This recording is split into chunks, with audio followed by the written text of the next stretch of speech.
liftoff of Space Shuttle Atlantis. Hello आदाब, आप देख रहे हैं आवाज़ द वॉइस और मैं हूं आपके साथ यास्मीन खान। तो आज हम पहुंच गए हैं जामिया मिलिया इस्लामिया और यहां पे हम आपकी मुलाकात कराने वाले हैं एक बहुत ही ख़ास शख्स से। इनका नाम है हुमायूं रशीद और ये बता दूं कि हुमायूं रशीद ने न सिर्फ अपनी मुस्लिम कम्युनिटी को बल्कि पूरे जामिया को प्राउड फील कराया है। वो क्यों, बताएंगे आपको इस इंटरव्यू में। बहुत बहुत शुक्रिया हुमायूं, हमें वक्त देने के लिए। शुक्रिया। जी हुमायूं, सबसे पहला सवाल मेरा आपसे ये रहेगा कि आप अपनी पर्सनल लाइफ के बारे में बताएं कि आप कहाँ से हैं और आप कौन सा कोर्स जामिया में परस्यू कर रहे हैं। तो सबसे पहले मैं आवाज़ टीवी का शुक्रिया अदा करना चाहता हूं जो अपना टाइम दे के यहाँ हैं, और मैं अब अपने बारे में बताना स्टार्ट करता हूं। तो मैं बिहार से बिलोंग करता हूं, बिहार के ईस्ट चंपारण से, वही चंपारण जहां से गांधी जी ने अपना मूवमेंट स्टार्ट किया था। और ईस्ट चंपारण में एक छोटा सा गांव है सुगौली, मैं वहां से बिलोंग करता हूं। मैं दिल्ली जामिया एंट्रेंस दे के स्कूल में आया था सबसे पहले। तो मैं अपनी स्कूलिंग जामिया स्कूल से ही की है। फिर जामिया स्कूल से मैं पास आउट होके फिर मैं कॉलेज में आया और मैं यहाँ अभी बीएससी एरोनॉटिक्स कर रहा हूँ, जो कि इंजीनियरिंग डिपार्टमेंट के अंदर आता। जी तो हाल ही में आपने नासा में इंडिया को रिप्रेजेंट किया है एज अ स्टूडेंट। आप वहाँ पे गए एक्सचेंज प्रोग्राम में, तो वो जो पूरा प्रोसेस था, कैसे आपने अप्लाई किया उस स्कॉलरशिप के लिए, उस प्रोग्राम के लिए, और क्या कुछ तैयारी की थी आपने। तो जब जामिया स्कूल में बच्चे एंट्रेंस दे के एडमिशन लेते हैं, तो जामिया स्कूल का यूएस एम्बेसी के साथ एक कोलैबोरेशन है। जामिया स्कूल एम्बेसी के साथ कोलैबोरेट करके एक प्रोग्राम करता है जिसका नाम है US embassy micro English access micro scholarship programme, जो कि 2.5 साल का कोर्स है। और एम्बेसी सारे फंड्स उसमें एम्बेसी की तरफ से आते हैं, और जो भी बंदा उसका एलुमनाई होता है उसके लिए बहुत सी अपॉर्चुनिटीज़ एम्बेसी की तरफ से आती है। मैं पास आउट हुआ 2019 में उस प्रोग्राम से, एम्बेसी के प्रोग्राम से। फिर एक ये अपॉर्चुनिटी मिली और हमें बताया गया कि ये अपॉर्चुनिटी है। हमने फिर फॉर्म फिल किया। फॉर्म फिल करने के बाद एक क्राइटेरिया था उसमें कि हमें 2 मिनट की एक वीडियो बना के अपलोड करनी है एम्बेसी के वेबसाइट पे। आपको क्यों सेलेक्ट किया जाए, और अगर आपको हम सेलेक्ट करते हैं, आप यूएस जाते हैं, नासा जाते हैं, तो वहाँ से आने के बाद आप क्या सीख लेंगे और उसको इम्प्लीमेंट करेंगे अपने प्रैक्टिकल लाइफ में। ये 2 मिनट का वीडियो बना के हमें वेबसाइट पे अपलोड करना था, जिसके थ्रू सिलेक्शन क्राइटेरिया हुआ था। अच्छा, तो ये जो अपॉर्चुनिटी है, और पूरे भारत में बच्चे तरसते हैं ऐसी अपॉर्चुनिटी मिलने के लिए, तो आप शायद लकी हैं और मेहनत भी की आपने इसके लिए। तो आप अपनी पर्सनल ग्रोथ में और प्रोफेशनल ग्रोथ में इस अपॉर्चुनिटी को किस तरह से देखते हैं। तो जब मैं नासा गया, वहाँ पे बहुत सी चीज़ें हमें कराई गई, बहुत सी चीज़ें सिखाई गई। स्पेशली जो कल्चरल प्रैक्टिसेस हैं, लाइक इंडिया का अलग कल्चर है, कजाकिस्तान का अलग कल्चर है। लाइक इसमें 6 कंट्रीज़ के बच्चे आए थे। Jordan, Kazakhstan, India, Brazil, US, Russia. तो एक्चुअली रशिया नहीं आया due to Ukraine Russia war, तो रशिया के स्टूडेंट्स नहीं आए थे, बाकी कंट्रीज़ के स्टूडेंट आए थे। तो ये जो इंटर कल्चरल प्रोग्राम्स होते हैं, एक कंट्री से दूसरे कंट्री के बीच में क्या कल्चरल डिफरेंसेस हैं, क्या इम्प्रैक्टिकल सिचुएशंस है, ये चीज़ें सबसे पहले सीखने को मिलती है। और how the people are reacting towards the other nation, like हमें कैसे वो ट्रीट कर रहे हैं, हम उनको कैसे ट्रीट कर रहे हैं, ये सब सी चीज़ें प्रैक्टिकलिटी हमें दिखती है। और इस चीज़ को इम्प्लीमेंट करके मैं अपने फ्यूचर्स में इस चीज़ को प्रैक्टिकली अप्लाई करके कैसे ट्रीट करना है दूसरों को, कैसे बात करना है, क्या तरीका होना चाहिए, ये सब चीज़ें बहुत अच्छे से सिखाई गई है हमें वो। चूंकि आपने कहा कि काफ़ी मुल्कों से वहाँ पे बच्चे आए थे, अब आप यूएस गए थे, तो किस तरह की एक्टिविटीज़ वहाँ पे हुई, और क्या लगता है कि आपका एज एन इंडियन मुस्लिम वहाँ जाना क्या कहीं ना कहीं स्टीरियोटाइप्स को ब्रेक कर रहा था ये मूवमेंट आपके लिए।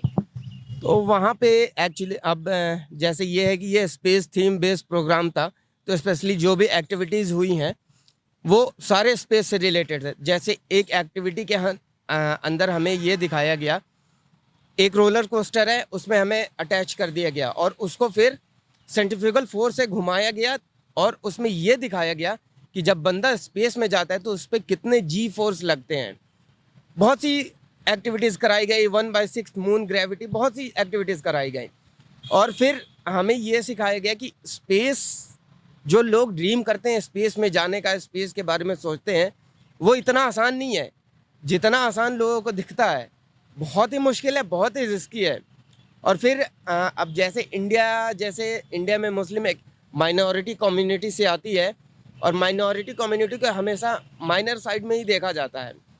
तो जैसे इंडिया में लोग कहते भी हैं कि मुस्लिम है, ज़्यादा से ज़्यादा क्या ही कर लेगा पढ़ के, ज़्यादा अपॉर्चुनिटीज़ भी नहीं मिलती है माइनॉरिटी कम्युनिटीज़ को। तो इस वजह से मैं इस स्टीरियोटाइप को तोड़ के ये बताना चाहता हूँ कि अगर इंसान मेहनत करे, अपॉर्चुनिटीज़ देखे और उसको अमल करने की कोशिश करे, तो जो भी चीज़ें इंसान सोचता है, करने की सोचता है, वो कर सकता है। अब जैसे हमारे मुस्लिम माइनॉरिटीज़ कम्युनिटी से ही हमारे प्रेसिडेंट रह चुके हैं डॉक्टर APJ अब्दुल कलाम। उन्होंने भी सोचा था कुछ करने का, तो वो बाद में प्रेसिडेंट भी बने। उन्होंने बहुत सी चीज़ें की, और वो भी मुस्लिम माइनॉरिटीज़ कम्युनिटी से ही आते थे। तो भले ही आप किसी भी कम्युनिटी से आते हो, अगर आप उस चीज़ पे अमल करते हो, मेहनत करते हो, तो एक ना एक दिन आप उसमें ज़रूर सक्सेसफुल रहोगे। जी, देखिए आपने आइडेंटिटी और रिप्रेजेंटेशन की बात की, तो एज अ मुस्लिम आपने वहाँ पे इंडिया को रिप्रेजेंट किया, तो क्या लगता है कि बाकी मुसलमान बच्चों के लिए या बाकी कॉलेज में माइनॉरिटीज़ के लिए इस तरह के इनिशिएटिव्स होने चाहिए या नहीं? जी बिल्कुल, ऐसे इनिशिएटिव जितने ज़्यादा होंगे उतने बच्चों को बेनिफिट्स करेगा। जैसे हमें वहाँ पे apart from the academics, apart from the college life, school life, हमें बहुत सी चीज़ें सीखने को मिलती हैं। ऐसे इनिशिएटिव करते हैं तो हमें दुनिया के बारे में पता चलता है कि हाँ, इंडिया में क्या चीज़ें हो रही हैं और कंट्रीज़ में क्या चीज़ें हो रही हैं, उन दोनों में फ़र्क क्या है। एजुकेशन का ही देखें हम, तो इंडिया में एजुकेशन सिस्टम अलग है अपार्ट फ्रॉम द यूएस में एजुकेशन सिस्टम अलग है, इंडिया में अलग है। यही चीज़ें पता चलेंगी ऐसे इनिशिएटिव से। हम स्टूडेंट को एक्सचेंज करते हैं, लाइक स्टूडेंट एक्सचेंज प्रोग्राम में यहाँ के स्टूडेंट्स वहाँ जाते हैं, वहाँ के स्टूडेंट्स यहाँ आते हैं। तो जो चीज़ें डिफरेंसेस हैं उसको एक करके फिर उनसे हम कुछ सीखेंगे, वो हमसे कुछ सीखेंगे, ये फिर बराबर होगा ना। तो ऐसे ही इनिशिएटिव से ही हर चीज़ें आगे धीरे धीरे बढ़ सकती हैं। अभी जो हाल ही में टॉप 10 यूनिवर्सिटीज़ की लिस्ट आई है उसमें जामिया 3rd नंबर पे है, तो चूंकि आपको ये प्लेटफॉर्म कहीं ना कहीं जामिया की वजह से ही मिला है, तो आप क्या देखते हैं कि जामिया यूनिवर्सिटी का क्या रोल है और किस तरह का प्लेटफॉर्म जो है आप सोच रहे हैं जामिया प्रोवाइड करना चाहिए बच्चों को? तो मैं जामिया का बहुत शुक्रमंद हूँ, क्योंकि अगर मैं जामिया स्कूल में नहीं होता तो मैं यूएस एम्बेसी के प्रोग्राम में नहीं होता, उसका एलुमनाई नहीं बनता, फिर ये अपॉर्चुनिटी मेरे लिए नहीं होती। तो जामिया का बहुत बड़ा रोल है इस प्रोग्राम में, क्योंकि उसकी वजह से ही मुझे ये अपॉर्चुनिटी मिली और उसकी वजह से ही मैं यूएस जा पाया, मेरा सपना पूरा हो पाया।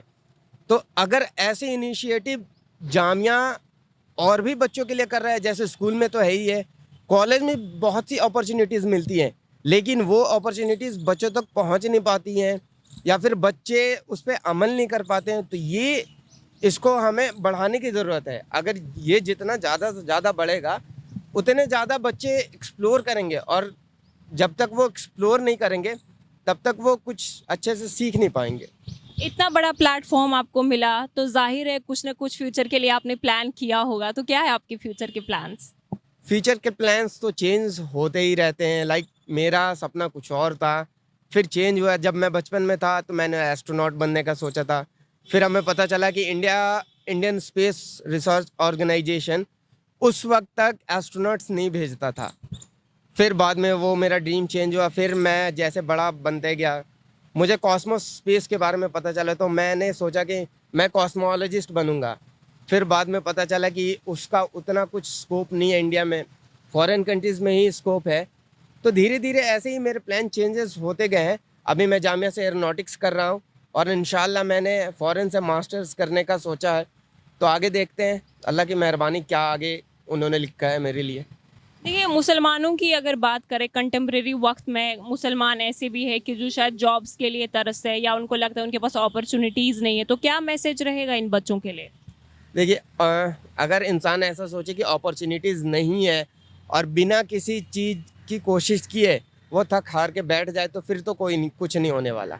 अपॉर्चुनिटीज़ हैं, बस उसे ढूंढने की ज़रूरत है और उस पर अमल करने की ज़रूरत है। अपॉर्चुनिटीज़ तो बहुत सारी हैं।